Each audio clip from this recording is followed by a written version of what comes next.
Earth rotations, earthly tremors. Supplement and explanation regarding number 4348. Explain the process to yourselves like this: the faster the Earth moves, the shorter the period of time it takes for one rotation, and the stronger becomes the atmospheric pressure that is caused by its movement.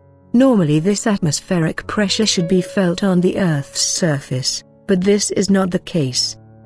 Hence this is already a scientifically unexplainable deviation from the natural laws. Therefore it follows that the natural laws applicable to Earth lose their validity outside of it. Nevertheless, this fast rotation affects the Earth's surface insofar as a crust is being formed which is a suitable growth medium for vegetation. Therefore a continuous habitation of the Earth's surface is only possible due to its perpetual rotation, due to the generation of a force which affects the ground, that is, which does not spread outward and dissipates but works from the outside towards the interior of the Earth. This force is life-giving but cannot be explained by human intellect, precisely because it arises and is effective beyond the law. Were the Earth to stop its velocity, all life on it would solidify. On the other hand, however, an increased velocity would encourage abnormal growth but also penetrate and affect the interior of the Earth and bring about eruptions which would endanger the Earth's core and jeopardize its continuation. Such increased velocity is currently happening and its effects will also soon become apparent. If the final result is to be avoided, the excessive energy has to find a sphere of activity. It has to have an explosive effect in places, which consequently takes the form of a natural disaster.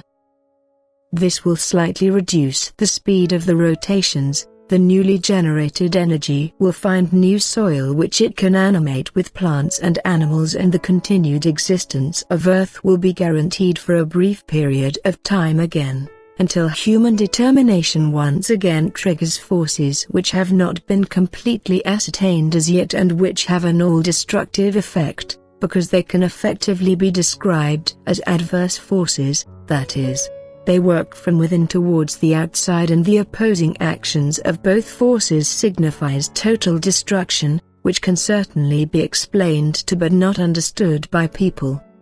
Spiritually advanced scientists will easily be able to understand this process, for they no longer look at the activity of natural forces beyond the law with so much disbelief, because they know that the sphere beyond Earth is an area which cannot be fathomed with earthly reasoning power, because they are subject to other natural laws than those applicable to Earth. Every celestial body is a world unto itself, and in every celestial body the will of God's love has expressed itself differently, because His countless thoughts are implemented by His might and strength, and every thought testifies to most profound wisdom. According to human opinion, such manifold diversity of God's creations cannot exist, since the power of imagination is limited, but God's thinking is not limited and no obstacles exist for His creativity. The fact that the human being, the inhabitant of one of God's countless creations, would be able to completely ascertain God's reign and activity is entirely out of the question, for He instantly rejects what appears to be impossible but what is always possible for God. Thus, the timing of the movements of Earth, its path and its composition can certainly be calculated and explored, yet only ever as far as the Earth's applicable natural laws which are known to people form the basis of it. Anything over and above this is beyond his knowledge and intellect, but an over and above does exist, or earthly science would be able to accurately determine when and in which form as well as for what reason the final destruction of Earth will happen. It is incapable of establishing this. However, it is not proof that the destruction of Earth will not take place. Here faith is placed in opposition to science. Anyone who values science more negates what faith affirms.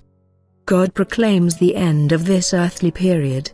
He proclaims a total change of the Earth's surface along with the disappearance of all life on, in and above the Earth.